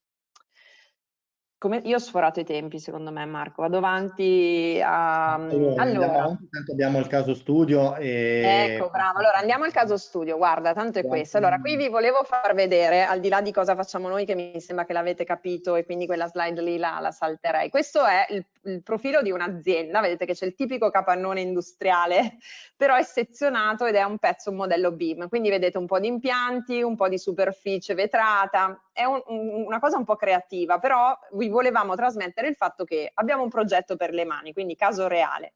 Si tratta di una grossa azienda industriale, peraltro di Codogno, città diventata tristemente famosa per tante altre cose, ma questa azienda lavora lì, è un'azienda molto grossa, azienda importante di Codogno, credo la più importante di Codogno. Ne stiamo riqualificando un'area e vedete, insomma, qui vi faccio scorrere un po' di questi che sono estratti del nostro modello BIM, no? Vedete questi impianti, vedete proprio il classico capannone industriale di cui ne stiamo riqualificando pesantemente una fetta. Ecco, vedete questa immagine qui. Qui vedete come abbiamo gli interventi coinvolgono sì gli impianti in blu, no? All'interno di questo capannone industriale, ma coinvolgono anche la facciata. E questo intervento ha fatto nascere in noi molte idee di utilizzo di bonus, proprio perché è un intervento tipico dove il mix di bonus è stata la forza per attivare questo intervento, o meglio, l'azienda aveva totalmente intenzione di realizzarlo l'intervento, però è evidente che mettergli, diciamo, a disposizione diverse migliaia di euro di bonus, è una fetta ovviamente di un sito industriale molto grande, però ha incentivato notevolmente questa attività che si voleva condurre comunque per tutta una serie di ragioni. Allora, perché questa fetta importante di bonus? Perché siamo stati fortunati, o in qualche modo abbiamo anche cercato di diventare fortunati, perché poi le cose le si progetta anche perché questa azienda, tutta questa facciata che vedete, che in realtà sembra tutta vetrata, ma di fatto è in piccola parte vetrata e in molta parte invece quella è vetrata finta, quindi è proprio un pannello opaco, che è vista strada pubblica. Quindi è evidente che naturalmente il meccanismo a cui tutti pensiamo è il bonus facciate. Dopodiché l'azienda ci dice: io voglio riqualificare gli impianti di questo reparto, della mensa e quant'altro. Impianti, unico reparto, quindi unica unità immobiliare, avete imparato che mai poi mai bonus, eco bonus, perché avrei solo 30.000 euro. E invece io qui voglio portare a casa molto di più se riesco. Impianti grossi, perché comunque una fetta di questa azienda significa una potenza non enorme, però stiamo attorno ai 300 kW da installare. Ecco, quindi arriviamo a questa mappa, che poi è caso reale, questo progetto è un progetto in consegna in questi giorni, quindi così nel pensare cosa presentarvi abbiamo pensato a questo caso. Noi avremo un conto termico sugli impianti, quindi 145.000 euro li ricaviamo dagli impianti. Vedete che il massimale di detrazione è 45% della spesa, perché questa azienda è una grande impresa e le grandi imprese purtroppo da una normativa europea che su questo ci vincola un po', hanno un massimale più basso sulle percentuali di aiuti che possono ricavare. Le grandi imprese ce l'hanno al 45%, però con questi 145.000 euro ricaviamo sostanzialmente esattamente il 45% di ciò che spendono su questi impianti. Poi ricaveremo 60.000 euro sull'involucro non c'è nient'altro da fare. Involucro in questo caso noi andremo a utilizzare l'ecobonus per la coibentazione a pavimento, perché facciamo un pezzo di impianto anche a pavimento, serpentina, eccetera, e quindi 60.000 euro sugli involucri pavimento. Bonus facciate, perché questo rettangolone ha tutta questa bella facciata vista strada. E poi ovviamente, siccome abbiamo deciso di riqualificare anche pesantemente l'impianto di illuminazione, accediamo ai certificati bianchi sull'illuminazione. Quindi questo è il caso tipico in cui stiamo mixando in maniera sapiente tutta una serie di incentivi che consentono al nostro cliente di ottenere molto di più di quello che si poteva aspettare da un piano di incentivazione. È evidente che questa cosa non è indolore, qui ci sono una serie di approfondimenti che a questo punto vi lasciamo perché insomma così potete verificare come. In questo caso ci siamo studiati ovviamente il PGT di Codogno, dove ovviamente non avevamo definite le zone A e le zone B, quindi abbiamo fatto un po' di considerazioni noi e un po' di considerazioni col comune per arrivare a definire che in questo caso si può arrivare a una zona B, per quanto il comune dice rimane il dubbio che siccome è un industriale potrebbe ricadere in zona D, quindi abbiamo tutte queste verifiche in corso molto importanti che dobbiamo portare a casa. Sappiate che il bonus facciata non premia la sostituzione di vetrate, ecco perché molte di quelle che vedete non saranno vetrate ma saranno opachi. Abbiamo attivato un conto termico, ma anche qui abbiamo ragionato sulle potenze che tolgo e le potenze che metto, perché poi ci sono tutti questi vincoli che devono tornare, quindi insomma, ora qui si farebbe un po' lunga, però in definitiva, quello che voglio dirvi è che a seconda dei casi, e quel caso di quella industria è un caso tipico in cui possiamo applicare un mix di incentivi, noi possiamo davvero fare in modo che quel determinato intervento, che comunque magari in qualche modo si aveva pensato di fare, lo si facesse in maniera ancora più efficiente, proprio perché grazie a questi incentivi io ho un motore in più che spinge l'intervento. Quindi se magari senza bonus facciata io potevo pensare di riqualificare una piccola porzione della facciata dell'azienda, molto probabilmente potremmo pensare di risanarla tutta. Quindi c'è anche un'estensione, no? Importante del perimetro dell'intervento.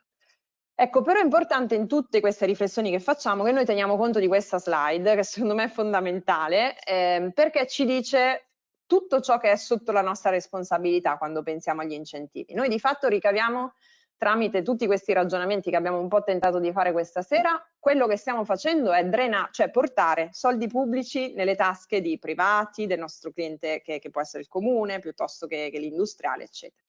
È evidente che per fare questo dobbiamo farlo in maniera consapevole, rispettosa delle normative, abbiamo tutta una serie di responsabilità che vanno dal fatto che la nostra progettazione deve essere corretta, coerente con la normativa energetica, con la normativa acustica, dobbiamo sanare le eventuali situazioni non sanate, quindi abbiamo un'elevata responsabilità. Siamo pubblico ufficiale, quindi asseveriamo che quell'incentivo, quell'azienda lì ce ne ha di diritto perché firmiamo le asseverazioni che vanno in mano al GSE, per i conti termici, che vanno in mano al GSE per i certificati bianchi, che vanno in mano all'Enea per le detrazioni fiscali.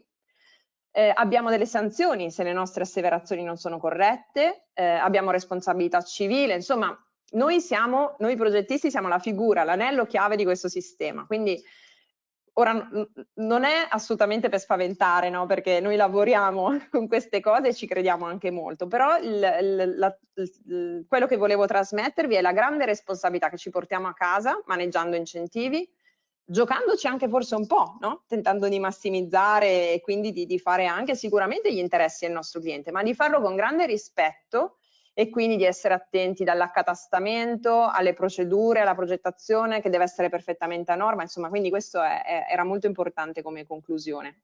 Marco, mi sono dilungata tantissimo, però esco.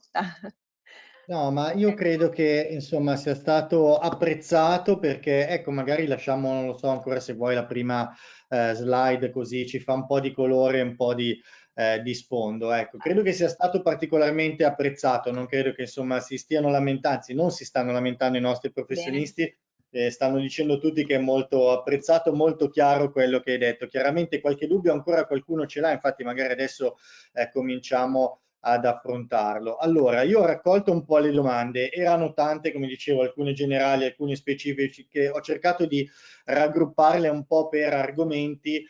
Mi scuserete, mi scuserai soprattutto tu Maria Grazia se magari ogni tanto salto di palo in frasca facendoti le domande, però cerchiamo di procedere dando magari spazio un pochino al tutto. Allora, innanzitutto, questione diciamo fondamentale, perché più di un nostro professionista sappiamo benissimo che la riqualificazione è il mercato che al momento vuoi per incentivi, ma vuoi soprattutto perché ci troviamo di fronte a un panorama edilizio che effettivamente è datato e necessita di riqualificazione, è diciamo le attività che sta andando per la maggiore in questo momento. Però logicamente c'è anche qualcuno che si occupa di nuovo e ci chiedono quali incentivi sono applicabili alle nuove costruzioni, se solo il conto termico di quelli che hai presentato. Sì, ma no, allora in realtà diciamo bisogna fare questa precisazione Marco, ossia se la nuova costruzione è una demolizione e ricostruzione, allora io demolisco, quindi tiro giù qualcosa che ovviamente non andava più bene, ora enormemente inefficiente e creo un nuovo ma sulla demolizione di un vecchio. Allora in questo caso da qualche anno ormai è equiparata a una ristrutturazione a tutti gli effetti, per cui ho diritto non solo al conto termico ma ai bonus fiscali e se quello che ho demolito è riscaldato ho diritto anche all'ecobonus.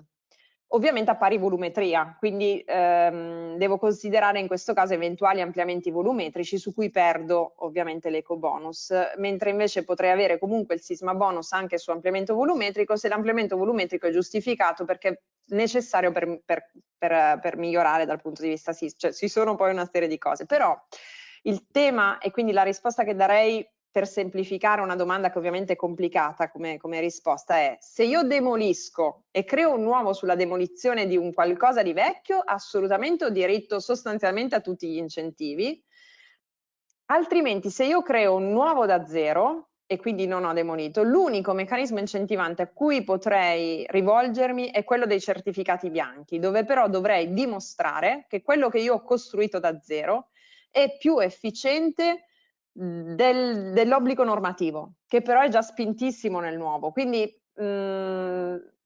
davvero, diciamo, l'ENZEB non si traduce, che è l'obbligo normativo di oggi, non si traduce in un consumo zero. Dovrei arrivare o ad un consumo zero, ad una casa attiva che quasi mi produce energia anziché consumare, per utilizzare i certificati bianchi con cui a quel punto mi posso confrontare con l'obbligo normativo. Per tutti gli altri meccanismi devo utilizzare invece posso attingere, diciamo, posso utilizzarli solo se ho demolito. Perfetto, Questa infatti è. c'era una domanda che riguardava proprio anche questo caso, nel caso di ristrutturazione edilizia con demolizione e ricostruzione di un edificio residenziale monofamiliare, se posso accedere tanto al super ecobonus che al super sisma bonus. Sì, allora, se io demolisco, ricostruisco e costruisco un altro residenziale, posso sicuramente accedere anche al super, sì, perché le demolizioni e le costruzioni, proprio perché in generale, allora, lo Stato, diciamo, ha come obiettivo quello di non creare volumi in più, di non mangiare più suolo, fondamentalmente. Per cui se io demolisco e ricostruisco, ho diritto a tutti gli incentivi, perché di fatto non sto utilizzando suolo in più. Diversamente no, non c'è nessun incentivo per l'aumento di occupazione di suolo pubblico che non siano i certificati bianchi, ma in questo caso davvero complesso, perché dovrei dimostrare di essere più efficiente dell'ENZEB e il mio valore dei certificati bianchi sarebbe proporzionale al risparmio rispetto all'ENZEB, quindi una cosa quasi fantascienza, insomma. Perfetto.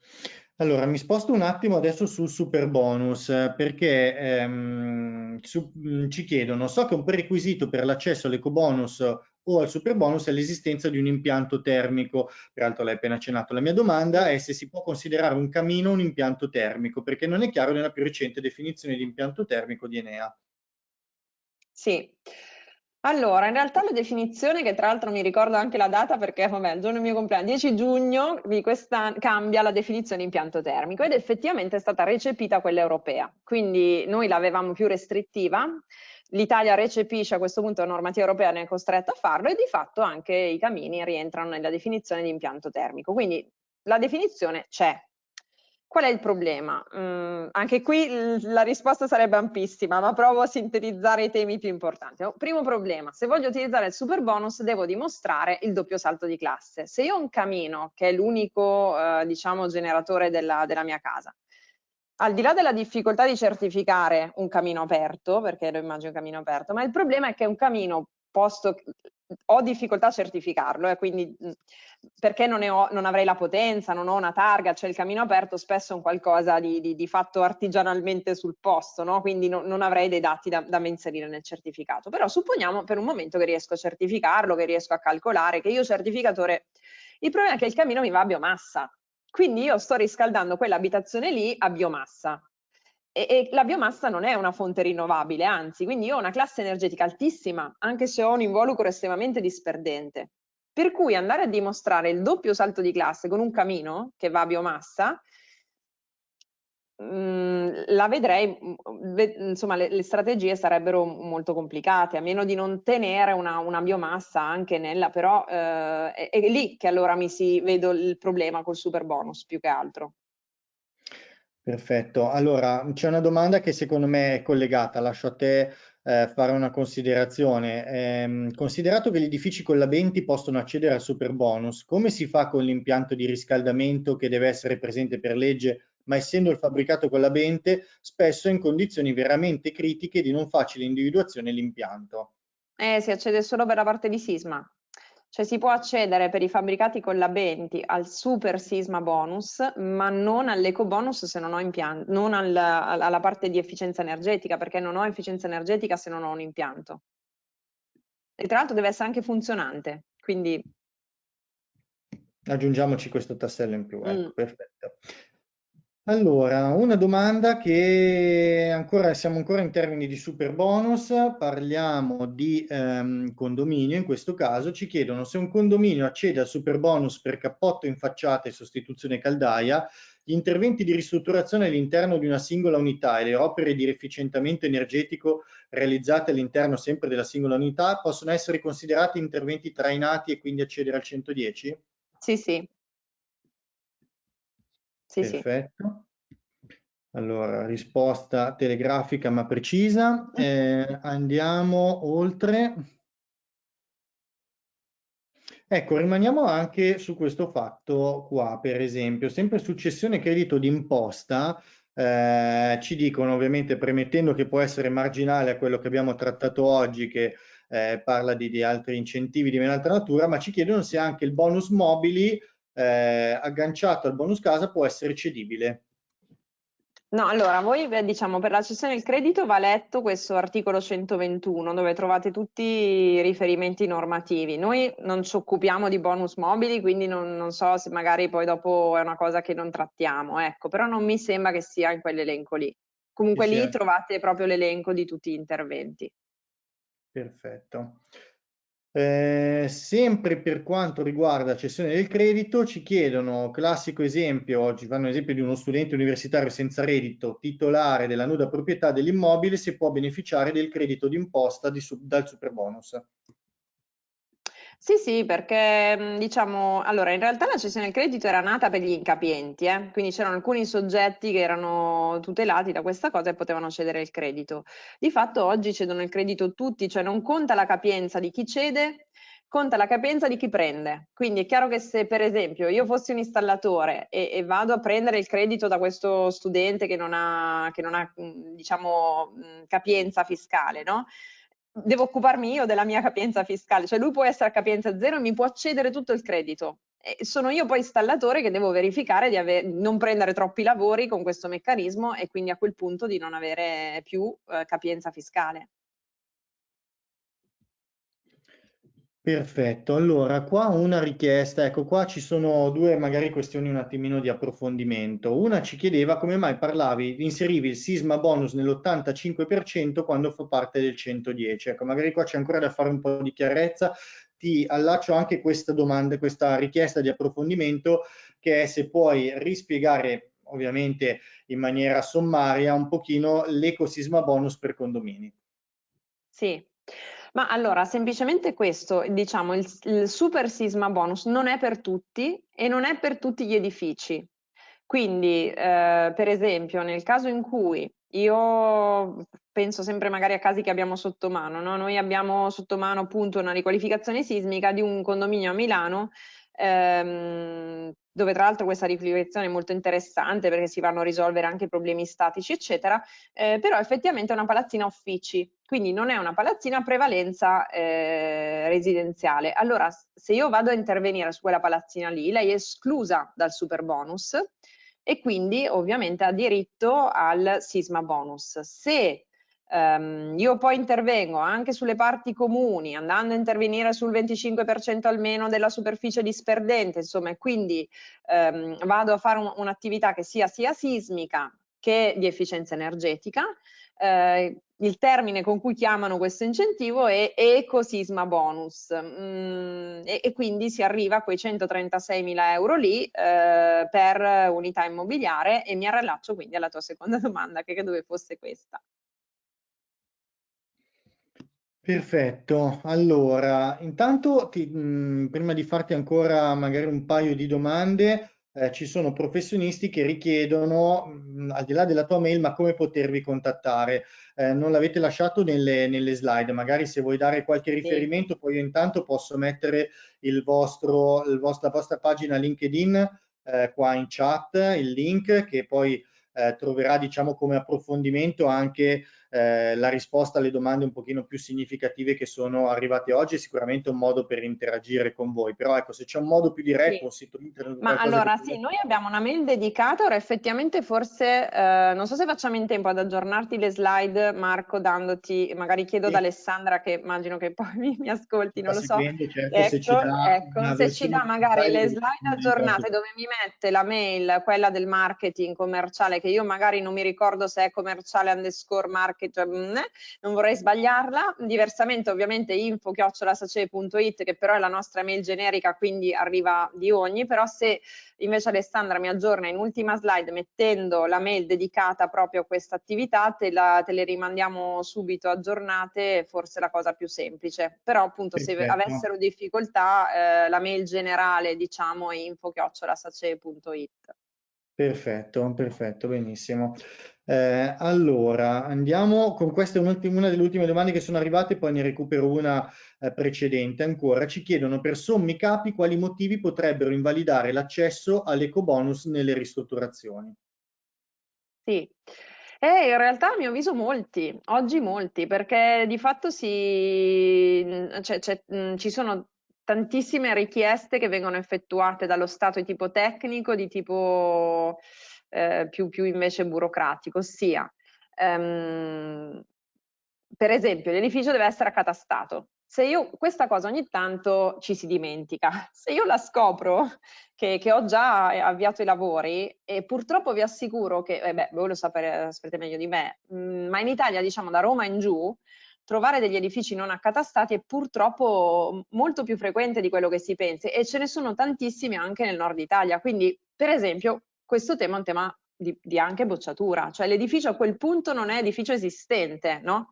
E la definizione di esistenza nell'ambito dei bonus fiscali si determina dalla presenza al catasto. Quindi banalmente io non me ne sono accorta, non ho fatto visura catastale, ho dato per scontato che il mio cliente abbia catastato, vado avanti, avvio i lavori, magari lo faccio con una pratica di avvio lavori di quelle semplificate in edilizia libera, eccetera, eccetera, mi ritrovo con un problema, evidentemente.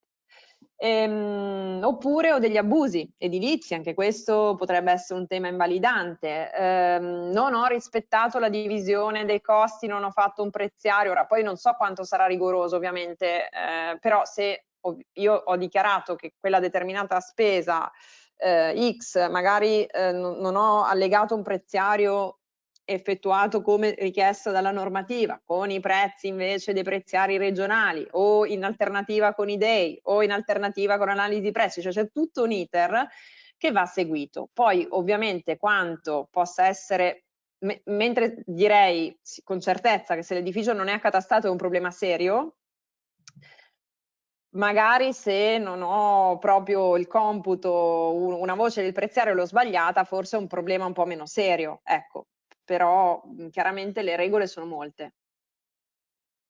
Magari potremmo parlare, Marco, se forse, ecco, a questa domanda si può più rispondere su questo.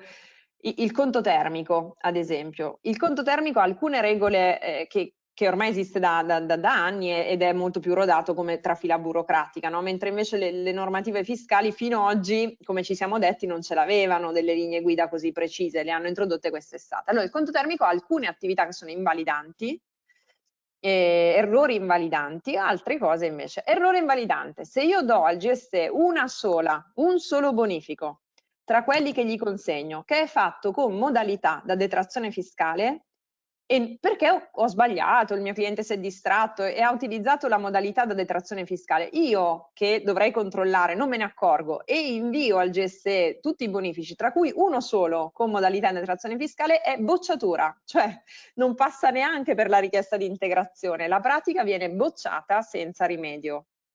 Se si sbagliano determinate tempistiche, quindi io non mando la richiesta al GSE entro 60 giorni alla fine dei lavori, non posso più inviarla, cioè non c'è modo neanche il portale non mi consente l'invio. Ecco, ci sono alcune cose molto più invalidanti di altre. Su altre cose il GSE magari mi chiede richiesta di integrazione, quindi ho modo di spiegare, approfondire o correggere, no? Perché poi voglio dire, siamo tutti umani e l'errore ci sta.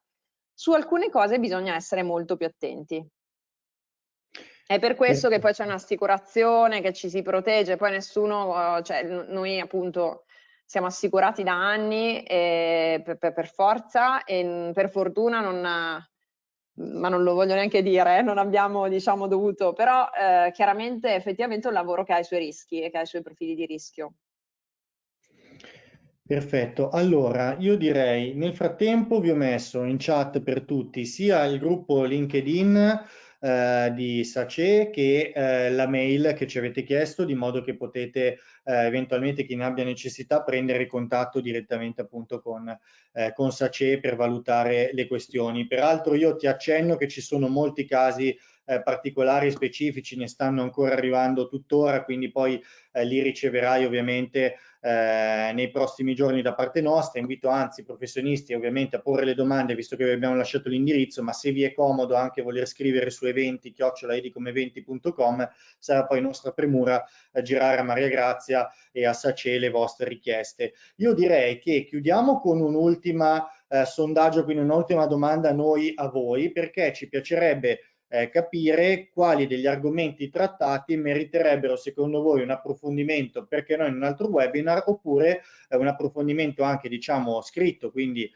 una parte un po' più magari da leggere sulla pagina LinkedIn che vi ho messo in chat. Quindi vi chiediamo per l'appunto di darci questa indicazione su quali degli argomenti trattati vorreste un maggiore approfondimento. Allora, mi aspettavo diciamo un plebiscito che c'è stato nelle prime risposte, ma adesso invece vedo che ci sono un po' risposte ovunque, quindi dal sisma bonus ai certificati bianchi, passando ovviamente per il super bonus che la sta facendo per la maggiore, però ecco, ci sono abbastanza richieste, quindi credo, Maria Grazia, che i nostri professionisti abbiano effettivamente fame di queste informazioni, se non altro perché credo siano proprio utili alla loro professione quotidiana, e perché no, purtroppo magari in questo periodo si sente dire anche un po' di ostacolo, no? Perché se non si riesce poi a districarsi tra quelli che sono i cavilli o magari a muoversi agevolmente come fai tu nel mettere insieme quelli che sono diversi tipi di incentivazioni,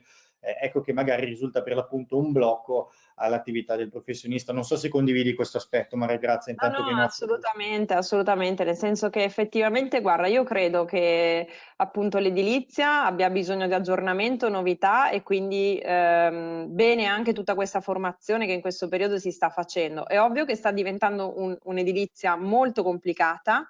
Nascono queste figure nuove che sono il progettista energetico piuttosto che l'asseveratore, piuttosto che l'incentivatore, e c'è grande bisogno di capacità da una parte di avere ovviamente dei professionisti come sono quelli che sono stati oggi attenti insomma per un'ora e mezza e mi hanno sentito parlare per tutto questo tempo senza probabilmente staccare, che è già un bel risultato per me insomma, quindi c'è bisogno di gente che ha orecchie per ascoltare, perché questi sono temi di grande attualità e veramente molto importanti. Lo dimostra il fatto che noi eravamo piccolissimi 10 anni fa e oggi lo siamo molto meno e siamo cresciuti con gli incentivi e grazie agli incentivi.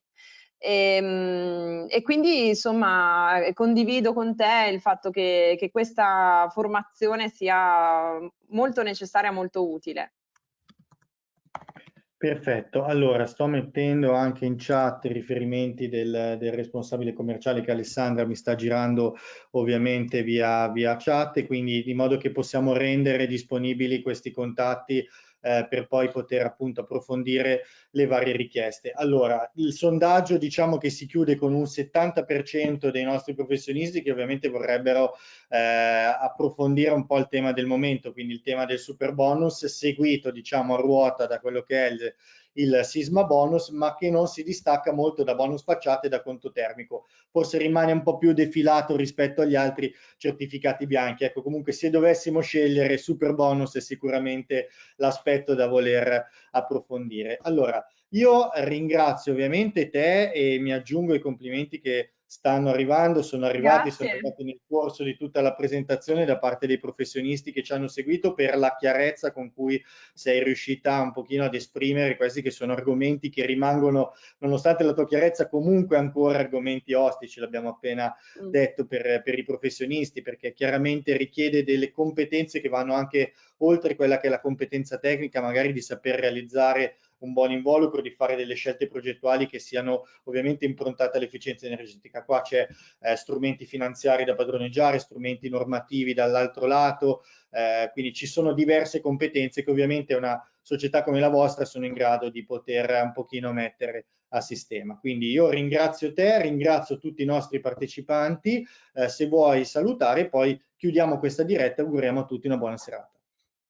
Beh, io ovviamente vi ringrazio e insomma siamo a disposizione per eventuali approfondimenti e credo molto a queste possibilità e credo molto al fatto che tutti insieme, quindi con una collaborazione intensa tra professionisti che invece non dovrebbero farsi la guerra come troppe volte succede in ambito professionale, si possa davvero crescere e forse avere anche parcelle professionali più corrette, più coerenti con la grande attività che c'è da fare. Quindi io credo molto in questo senso davvero alla collaborazione tra di noi, insomma. Scriveteci o chiamateci, siamo a disposizione. Grazie Marco, grazie Edicom. Perfetto. A Grazie questo a punto tutti. buona cena a tutti. Certo, ormai ci siamo quasi, dai, manca ancora un pochino, Quasi, ma sì. ci siamo. Buona cena a tutti, noi ci vediamo ancora nei prossimi giorni, ancora la prossima settimana, perché poi, come amo ricordare, vi terremo e ci terremo compagnia vicendevolmente fino a ridosso delle festività natalizie. Quindi grazie a tutti, buona serata e buon proseguimento.